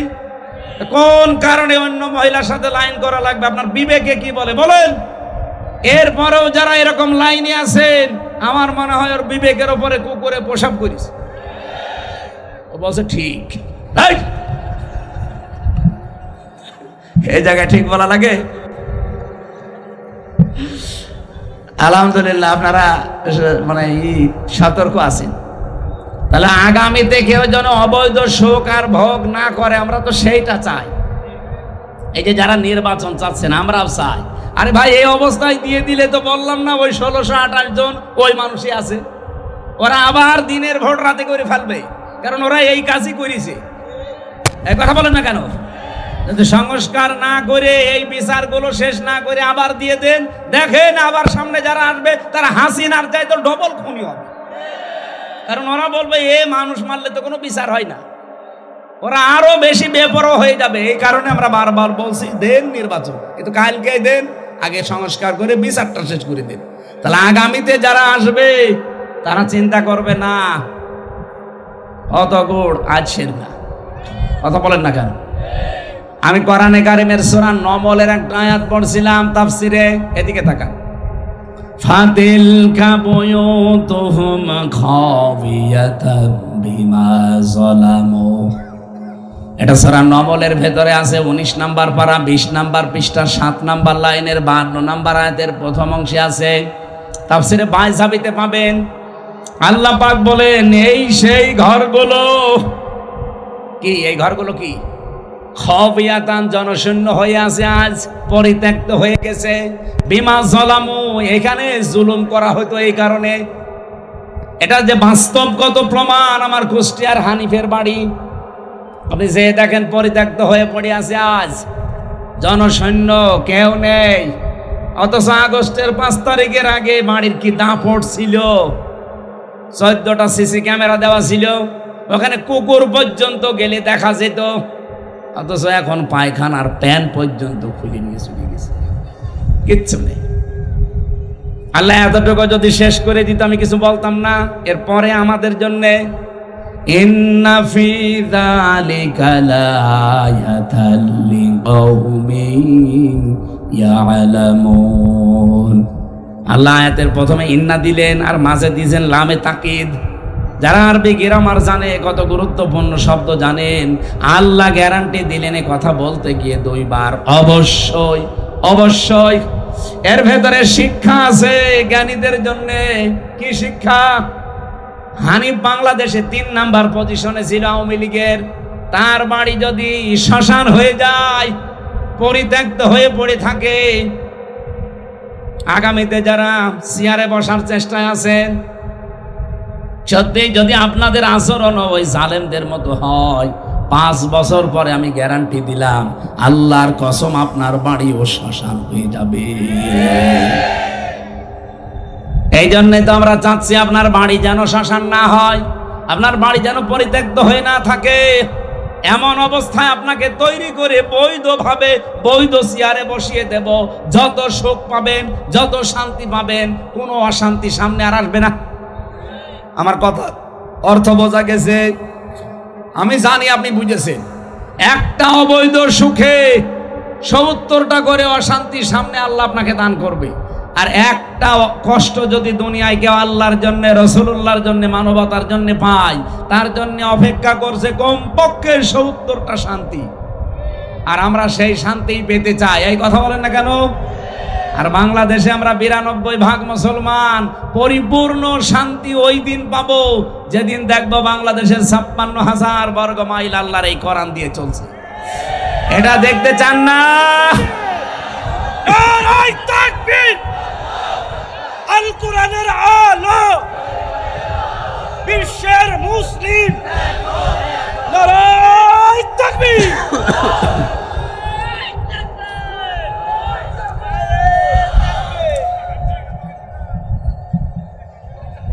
আমি করছি তাফসির আর ও বসে গজল বলে। কোন ধরনের মানুষ গো? ওকে শুনছে নাকি অন্য জগতে আছে? কি বলছে আপনি বুঝতেছেন ভাই? আমি যে আয়াত পড়েছিলাম না, সূরা আলে ইমরানের 139 নাম্বার আয়াত, আল্লাহ বলেন কোনো ভয় নেই, হীনমন্য হবা না, ভেঙে পড়বা না, দুর্বল হবা না, চিন্তাও নেই। তোমরাই বিজয়ী হবে। তোমরাই, বলেন বলেন। আল্লাহ রাব্বুল আলামিন শব্দ সেট করেছেন, কি করে দেখেছেন? তোমরাই বিজয়ী হবে। কিন্তু সমস্যা হয়ে গেছে পরের শব্দটাই, ইন কুনতুম মুমিনিন, যদি মুমিন হতে পারো। আরে ভাই, কোরআনের কোন শব্দ যদি আপনি বোঝার জন্য চেষ্টা করেন, নবীজি বলেন 500 রাকাত নফল নামাজের সওয়াব হবে। আর আমি যদি এখন মাছের কাহিনী শুরু করি, সারা রাত আমার মুখস্থ আছে, আমি বলতে পারবো। মাছের কাহিনী, সাপের কাহিনী, ওই আব্দুল খালেক শরীয়তপুরের মতো সাপের কাহিনী বললাম, আপনি শুনলেন, কান্নাকাটি করে চলে গেলেন, কিচ্ছু হবে না। একটা শব্দ একটু বোঝার চেষ্টা করেন। একটা তথ্য আমি আজকে বের করার চেষ্টায় আছি। যদি আমরা মুমিন হতে পারি, আমাদের হীনমন্য হওয়া, ভয় পাওয়া, আমাদের দুর্বল হওয়ার কোনো আশঙ্কা আছে? কোনো কারণ আছে? কি হওয়া লাগবে? মুমিন। বলেন বলেন, মুমিনটা কি? আজকের তেলাওয়াত কিন্তু আয়াত এই সংক্রান্ত আমি পড়েছি, সূরা বাকারা 208 নম্বর আয়াতের প্রথম অংশটা। আমার মনে হয় আয়াতটা 3 ভাগ করলে আমি 1 ভাগ মাত্র পড়লাম। পরিচিত আয়াত, যদিও এখানে কিছু তথ্য আপনি পাবেন আজকে।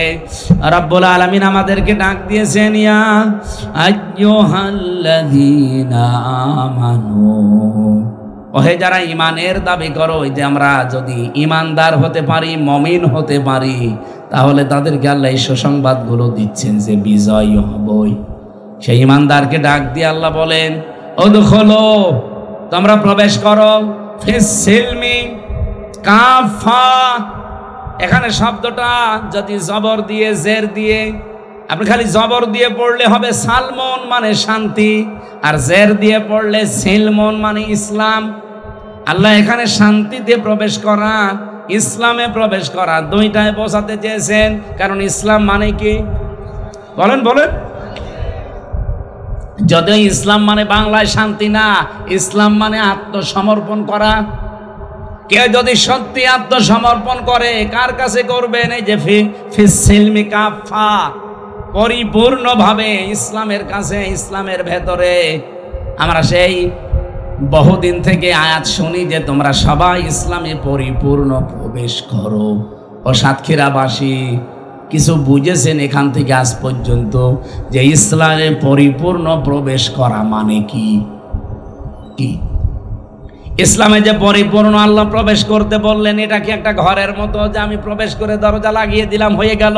না। ইসলামে যদি কেউ পরিপূর্ণভাবে প্রবেশ করতে চায়, তার পুরা জীবনে 5টা জিনিস থাকা লাগবে। আপনার জীবনে যদি এখন দেখেন যে এই 5টা জিনিস আছে, আপনি বুঝবেন যে আপনি ইসলামে পরিপূর্ণ দাখিল হয়েছেন, প্রবেশ করেছেন। আর ইসলামে পরিপূর্ণ প্রবেশ করলে তার পুরস্কার ওই যে ওইগুলো দেখলেন, বিজয় আল্লাহ আপনাকে দেবে। সুতরাং সামনে যদি আমরা বিজয়ী হতে চাই, এদেশে যদি কোরআনের এই আইনগুলো চালু করে আমাদের ভাগ্য সুপ্রসন্ন করতে চাই, কয়টা জিনিস এখন থেকে মানা লাগবে? আরো জোরে আর একবার বলেন, বলেন জোরে। এবার একটা একটা করে আমি বলছি, মিলাবেন। 1 নাম্বার, আপনাকে আত্মসমর্পণ করা লাগবে। এখন আত্মসমর্পণ করবেন কার কাছে? না না, আমাদের জাতির পিতা হযরত ইব্রাহিম, তিনি আত্মসমর্পণ করেছিলেন এবং তার সন্তান, বিশেষ করে তার যে সন্তানগুলো ছিল তাদেরকে, এবং ইয়াকুব নবী তাদের নিজের সন্তানদেরকে মৃত্যুর আগে, ইন্তেকালের আগে ডাক দিয়ে বলেছিলেন, ইয়া বুনাইয়া ইন্নাল্লাহা আস্তাফা লাকুমুদ্দিন ফালা তামুতুন্না ইল্লা ওয়া আনতুম মুসলিমুন। বলেন আল্লাহু আকবার। এটা সূরা বাকারার 131 নাম্বার 32 নাম্বার আয়াতে আছে, মাঝের অংশে পাবেন। আল্লাহ পাক বলেন, হযরত ইব্রাহিম এবং ইয়াকুব, এই দুইজন নবী তার ইন্তেকালের আগে সন্তানদেরকে ডাক দিয়ে বললেন, আমার কলিজার টুকরা সন্তানেরা, অবশ্যই আল্লাহ মনোনীত করেছেন তোমাদের জন্য একটা দিনকে।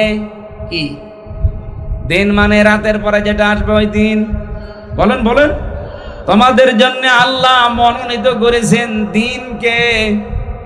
এই দিন যদি তোমরা সত্যি আনুগত্য স্বীকার করে মেনে নিতে পারো। দিনটা কি?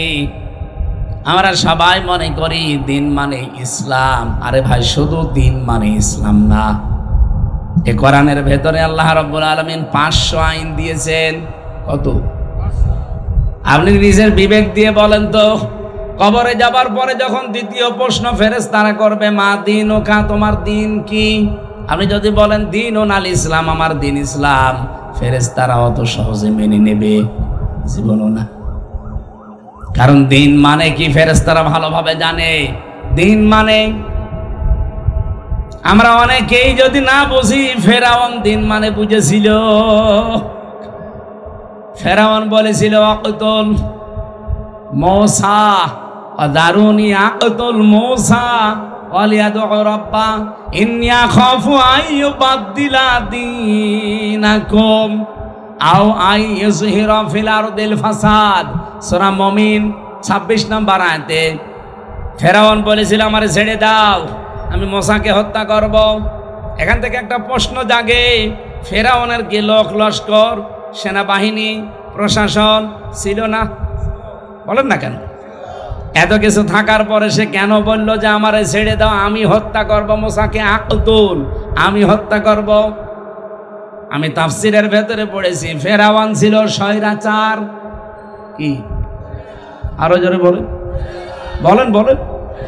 পৃথিবীতে যারা শুধু ফেরাউন না, যারাই স্বৈরাচার হবে তারা কয়েকটা কাজ নিজের হাতে করে করতে চায়। তাদের বিরোধী যাকেই পায় সে নিজে হত্যা করতে চায়। আপনি দেখেছেন মেজর বজলুল হুদা হাসিনা, আমি শুনলাম তার নিজের হাতে জবাই করেছে, ভিডিও এখনো পর্যন্ত আছে। পৃথিবীতে যারা ফ্যাসিস্ট হয়, যারা স্বৈরাচার হয়, তাদের কয়েকটা গুণ আল্লাহ দিয়েছেন। ফেরাউনের যেমন ছিল, ওর এত লোক লস্কর, এত প্রশাসন থাকার পরও বলে যে মোসাকে তোমরা মেরে ফেলো না, বলেছে নিয়ে আসো, আমি হত্যা করব। এদের ভেতরে আল্লাহ এটা তৈরি করে দেয়। যখন মানুষ ফ্যাসিস্ট হয়ে যায়, স্বৈরাচার হয়ে যায়, সীমা লঙ্ঘন করে, তখন আল্লাহ পাক তাকে অপমানজনক শাস্তি দেওয়ার জন্য এই কাজগুলো করার সুযোগ করে দেয়। তামাম দুনিয়া তখন তাকে ঘৃণা করে। এই তথ্যটা আছে সূরা আলে ইমরানের, ইন্নামা নুমলি লাহুম লিয়াজদাদু ইসমা ওয়া লাহুম আযাবুম মুহিন। অবশ্যই ওদের পাপের বোঝা যখন পরিপূর্ণ হয়ে যায়, তখন আমি আল্লাহ ওই লোকটাকে অপমানজনক শাস্তির ভেতরে ফেলে দেই। নয়তো কোন কারণে বলেন নিজে বুকের উপরে পা দিয়ে নিজে জবাই করতে যাবে বলেন? আর লোক ছিল না দেশে? প্রশাসন তার নিজের, বিচার ব্যবস্থা তার নিজের, সব গোয়েন্দা তার নিজের, দলীয় তার নিজের। ও বলতে পারতো না যে ওরে তোমরা মেরে ফেলো? ও নিজে জবাই করেছে। এটা ফেরাউনের স্বভাব, স্বৈরাচার যারা তাদের স্বভাব। এটা তো আমি বানাচ্ছি না, আমি বানালে আলেমরা ছেড়ে দিত আমারে। 2 নম্বরেও বলেছিল আমি কেন মোসাকে হত্যা করব জানো? কারণ আমি আশঙ্কা করছি আমার দেশে যে আইন কানুন চলে, এই আইন কানুন মোসা পাল্টিয়ে ফেলবে। এই বাংলাদেশে যারা আল্লাহর আইন প্রতিষ্ঠা করতে চায়, মানুষের তৈরি করা আইন বাদ দিয়ে, জালেমদের টার্গেট শুধুই তারা। এই জন্য দেশে আল্লাহর আইন যারা কায়েম করতে চাইতো তাদের 11 জনকে ফাঁসি দিয়েছে। এই কথা বলেন না কেন? 5 জনকে তো সরাসরি, আর 6 জন আল্লামা দেলাওয়ার হোসেন সাইদি সারা জীবন বলতো আমরা আল্লাহর আইন চাই, তাকেও মৃত্যুর দিকে ঠেলে দিল। দেখেন অন্য যারা আছে তাদের কিন্তু জালেমরা টার্গেট করে না। কত মানুষ এই তাহিরির মতো কত ডাক দিচ্ছে, তাহিরি ওনাকে ফিলিস্তিনের পক্ষে ডাক দিয়েছে। ওর মতো শয়তান যদি ফিলিস্তিনের পক্ষে ডাক দেয়, শয়তান তো বসে বসে আসবে যে ও আমার চাইতে বড় শয়তান, এত শিরিক বাংলাদেশে কেউ করে না। কথা বলেন। কেল্লা বাবা, ফতে বাবা, শাহ আলী বাবা, দয়াল বাবা, আর ওই শয়তান নাকি সাতক্ষীরা জেলায় আসে। এত বড় শয়তান এই জেলায় ঢোকে কি করে? সোচ্চার হবেন যারা প্রকাশ্য শিরিক করেছে, যে মানুষগুলো প্রকাশ্য ইসলামী আন্দোলনের বিরুদ্ধে অবস্থান নিয়ে হাসিনার পক্ষে একেবারে সরাসরি ভোট চেয়েছে। আপনি দেখেন ওবায়দুল মুক্তাদির ব্রাহ্মণবাড়িয়ায় শয়তানের পক্ষে তাহিরি ভোট চাচ্ছে। এত বড় ভিডিও ফুটেজ থাকার পরে সে জেলায় ঢুকবে মানে ও তো বাংলাদেশে থাকা ঠিক না, ও তো কাওয়া কাকুর মতো পালানো দরকার ছিল। এই কথা বলে না কেন? আর ফিলিস্তিনের পক্ষে এখন ডাক দিচ্ছে না, এগুলো সব ষড়যন্ত্র। ও দেখবেন আওয়ামী লীগের লোকজন দিয়ে যা টাকা পয়সা কামিয়েছে, এগুলো তাদের কাছ থেকে নিয়ে একটা বিশৃঙ্খলা তৈরি করার চেষ্টা করবে। গোপন খবর তো আমরা জানি, নাই তো 12 এপ্রিল সারা বাংলাদেশের সব দলমত এক হয়ে গেল, ওই শয়তানরা আসে নাই। কথা বলেন। জামাত, বিএনপি, জাতীয় পার্টি কি সব এক হয়ে গিয়েছিল না? বাংলাদেশে শুধু মনে হয় কয়েকটা যারা মানুষ নামে কলঙ্ক, তারা বাদ দিয়ে সব এসেছিল। আর ওই শয়তানরা বলছে না আমরা ওদের সাথে নেই, আমরা আলাদা। বিশ্ব ওই দিন একটা চমক দেখলো, আর ওরা বলছে আমরা আলাদা। এই এখন একটা বিশৃঙ্খলা তৈরি করার জন্য ওদের তো টাকা পয়সার অভাব নেই, মারিং কাটিং করা টাকা, ওইগুলো এখন হালাল করবে। সেদিন সিলেটে 12 জনকে ওরা 3 কোটি টাকা দিয়েছিল। 3 কোটি বলেছিল দেশে একটা বিশৃঙ্খলা তৈরি করো, জামাত ইসলামের বিরুদ্ধে ফতোয়া দাও। ধরেছে প্রশাসন, পিটিয়েছে। একজন বলছে আমারে পিটাবেন না, আমি সব বলে দিচ্ছি। কি 3 কোটি টাকা আমাদেরকে দিয়েছে আওয়ামী লীগরা, বলেছে জামাতের বিরুদ্ধে কথা বলবা।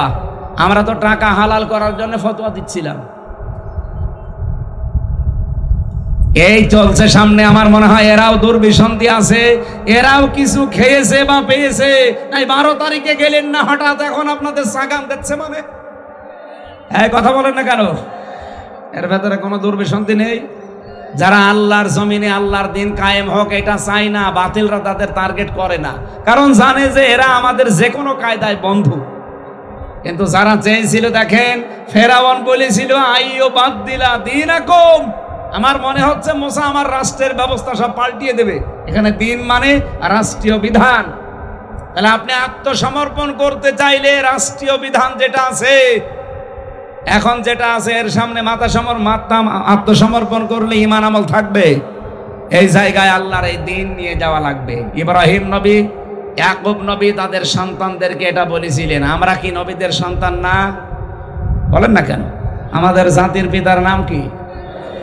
বঙ্গবন্ধু। কে? আরো জোরে বলেন।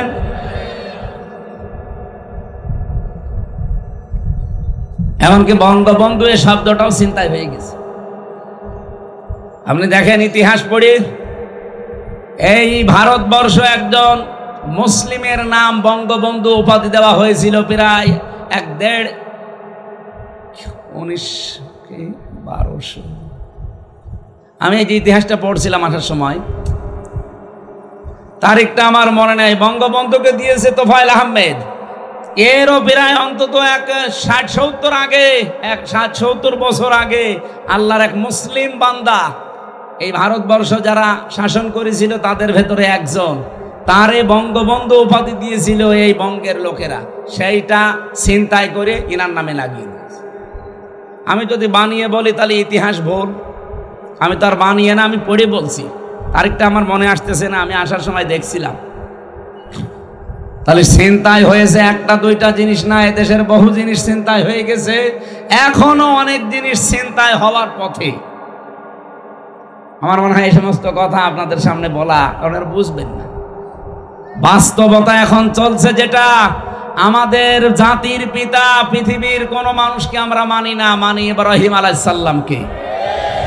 উনি ইন্তেকালের আগে আমরা যেহেতু তার সন্তান, এই জন্য লাকুমুদ্দিন কম শব্দ আছে, যে তোমাদের সবাইকে আমার আল্লাহ মনোনীত করেছে একটা দিনের জন্য, তার নাম ইসলাম। বলেন বলেন, ওই যে সালমন সেলমন যাই বলেন, ফালা তামুতুন্না, মরবানা ইল্লা ওয়া আনতুম মুসলিমুন, যতক্ষণ মুসলমান না হতে পারো।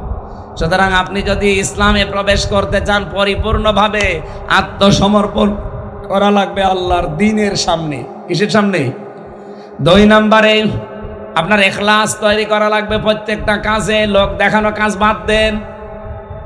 এদেশে একামতে দ্বীনের আন্দোলন অনেক মানুষ এখন যুক্ত হচ্ছে, অনেককে আমরা দেখতে পাচ্ছি। তাদের ভেতরেও রিয়া, লোক দেখানো, মানুষ দেখানোর কাজ কারবার না। আমাদের পূর্বপুরুষ যারা, আমাদের আকাবির আমরা যাদেরকে মনে করি সাহাবায়ে কেরাম, বিশেষ করে আমাদের যারা জীবন দিয়ে গেল ইসলামের জন্য, এই মানুষগুলো কোনো দিন আপনি পাবেন না লোক দেখানো কাজ করিস। সাবেক আমিরে জামাত, নাম হচ্ছে মকবুল আহমেদ, ফেনীতে বাড়ি। কি সাধারণ জীবন যাপন করতে দেখেছেন আপনি তার। এখনকার যিনি আমিরে জামাত ডাক্তার শফিকুর রহমান, উনি একটা দামি জামা ওনাকে উপহার দিয়েছিল, জামাটাও নেয়নি, সঙ্গে সঙ্গে জামাটা একজন গরিব মানুষকে দিয়ে দিয়েছে।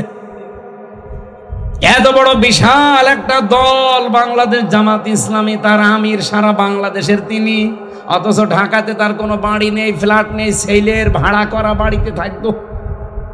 চিন্তা করতে পারেন, একটা মেম্বারের তাই ঢাকায় ফ্ল্যাট হয়ে যায়, আর সারা বাংলাদেশের চেয়ে এত বড় একটা দলের আমির। মানুষ লোক খুঁজে পায় না, আমি তো এদেরকে চোখে আঙ্গুল দিয়ে দেখাবো। আপনি যে লোক খুঁজে পান না বলেন, আপনাকে চোখে আঙ্গুল দিয়ে দেখানো লাগবে? সাতক্ষীরা তো জ্বলন্ত প্রমাণ। আমি নিজে সাক্ষী ভাই, আমি নিজে আমার নিজের টাকা একবার 60,000, একবার 10,000, আর একবার 15,000, এই টাকা আমি নিজে আমিরে জামাতকে বললাম যে আপনি খরচ করবেন। সঙ্গে সঙ্গে আল্লাহর বান্দা নিয়ে পাশে যে ছিল দলীয় লোক, তাদেরকে দিয়ে বলল যে দলের জন্য কাজে লাগান। আমি দিলাম হাদিয়া যে আপনার পারিবারিক জীবনে এবং ব্যক্তিগত জীবনে খরচ করবেন। 3 বার দিলাম, লোকটা 3 বারই দিয়ে দিল দলীয় মানুষকে, বললে ওদেরকে সব খরচ করে দেন। এ ছাতা এরপর থেকে আমি আর দিই। বলেন তো, এত কষ্ট করে করে টাকা জমাই ওনার দিই, হাদিয়া নেন, দেওয়াও সুন্নত, নেওয়াও সুন্নত। কারণ ওনার কাছে গেলে উনিও হাদিয়া দেয়।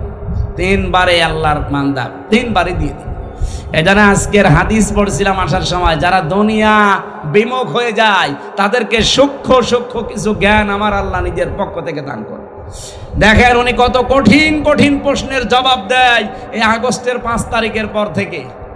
অনেক সাংবাদিক এমন কড়া প্রশ্ন করেছিল যে জামাত ইসলামী বাংলাদেশ, ইসলামী ছাত্র শিবির, ইসলামী ছাত্রী সংস্থা এত ভালো আপনারা বলেন, তাহলে এতদিন পর্যন্ত তারা রাষ্ট্রীয় ক্ষমতায় যেতে পারে না, মানুষ তাদেরকে চায় না কেন?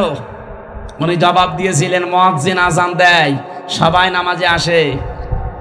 আপনি জীবনে এই জবাব শুনেছেন কোনোদিন? দুনিয়া ত্যাগী যারা হয়ে যায় তাদের মুখ দিয়ে আল্লাহ এমন কথা বের করে দেয় পৃথিবী এর আগে কোনোদিন শোনে নাই। বলেছিল যে মুয়াজ্জিন তো ভালোর জন্যই আযান দেয়, হাইয়া আলাস সালাহ হাইয়া আলাল ফালাহ, ভালোর দিকে আসো, কল্যাণের দিকে আসো, নামাজের দিকে আসো। সবাই আওয়াজ শুনে আসে। বলেন বলেন, এমনও মসজিদ আছে বাংলাদেশে শুধু ইমাম সাহেব আর মুয়াজ্জিন, তাছাড়া কেউ নেই। এরকম জায়গা নেই, কিন্তু মুয়াজ্জিনকে শুধু ইমাম আর মুয়াজ্জিনের জন্য আযান দিয়েছে। এলাকায় হাজার হাজার মানুষ আসবে, এত বড় মসজিদ, কেউ আসে না। এখন দোষ কি মুয়াজ্জিনের না এলাকার লোকের? এই 54 বছর তো আমরা চেষ্টা চালাচ্ছি এইটা কায়েম করার জন্য। কোনদিন কি আমরা বলেছি যে আমার বাবার নাম রিয়াজউদ্দিন, কুষ্টিয়ায় বাড়ি, আমার দাদার নাম জাহান আলী, আমার বাবা আর দাদার আইন আমরা প্রতিষ্ঠা করতে চাই, আপনারা আমাকে রায় দেন? বলেছি? আপনারা তো তাই বলেন যে আমি আমার স্বামীরটা চাই, কেউ বলে আমি আমার বাবারটা চাই। আপনাদেরকে এই পাগলা কোত্তায় কামড় দিয়েছে? যারা বলে আল্লাহর আইন আমরা এই দেশে প্রতিষ্ঠা করতে চাই, মন থেকে বলে, এই জন্য আমরা ইখলাস দিয়ে পরিপূর্ণ হতে চাই। ওমা উমিরু ইল্লা লিয়াবুদুল্লাহ মুখলিসিনা লাহুদ্দিন। 3 নম্বরে যখন দেখবেন আপনার চরিত্র উন্নত, কি বললাম? আর আমাদের চরিত্র এমন খালি টিন পাওয়া যায়।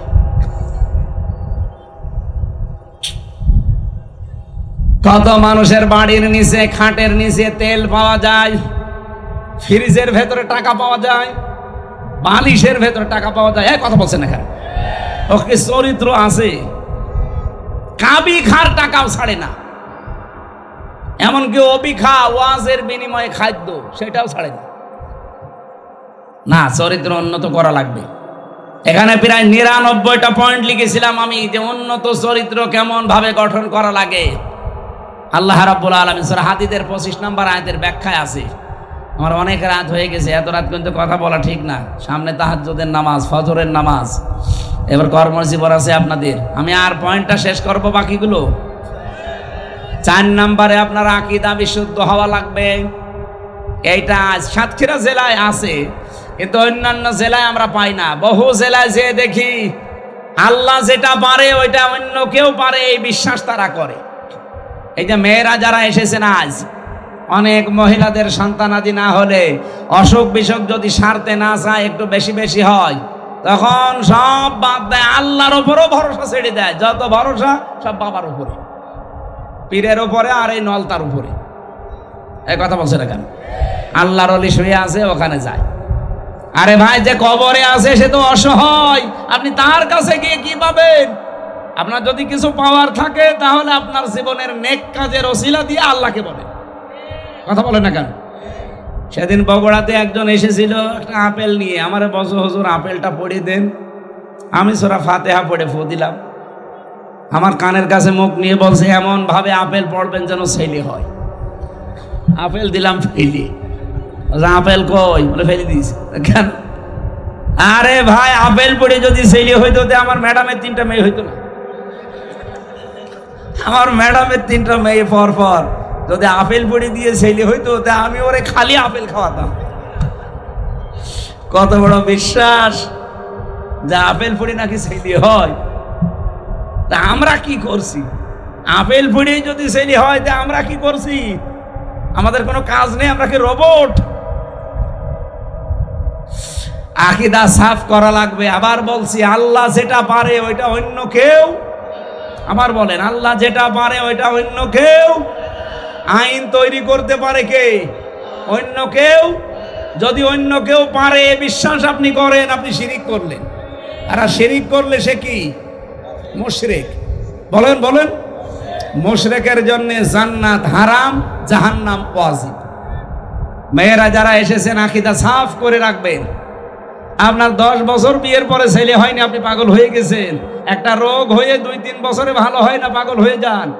হযরত আইয়ুব আলাইহিস সালাম 18 বছর পর্যন্ত রোগে ভুগেছেন, কোনোদিন কোনো বাবার কাছে চেয়েছেন? আমাদের জাতির পিতা ইব্রাহিম 86 বছর পর্যন্ত সন্তান হয়নি, কোনোদিন কোনো মাজারে যায়নি। বলেন বলেন। আমি এই যে সৃষ্টি জগতের সূচনা নিয়ে কিভাবে আল্লাহ তৈরি করেছিলেন মানুষকে, বিশ্বনবীকে, নূরের তৈরি, মাটির তৈরি, যে কথাগুলো মানুষ বলে, আমি এরকম সংক্রান্ত কিছু কথা নিয়ে কোরআন হাদিস থেকে মেয়েদের এই যে পারিবারিক জীবনে যে অশান্তি, এই অশান্তির দূর করার জন্য দাম্পত্য জীবনের কলহ এবং তার সমাধান, এরকম কয়েকটা বই জেলখানায় আমি লিখেছিলাম, পরে এসে পাবলিশ করেছি। এটা এসেছে, এটা এই সাদা গাড়িতে আছে মনে হয়, এই সাদা গাড়ি আমার। এখানে আপনারা জানাশোনা নিয়ে যাবেন, ওই সৃষ্টি জগৎ নিয়ে ওই বইটা, অনেক তথ্য দেওয়া আছে। আর মেয়েদের জন্য একটা আছে, ওইটাও নিয়ে যান, কাজে লাগে।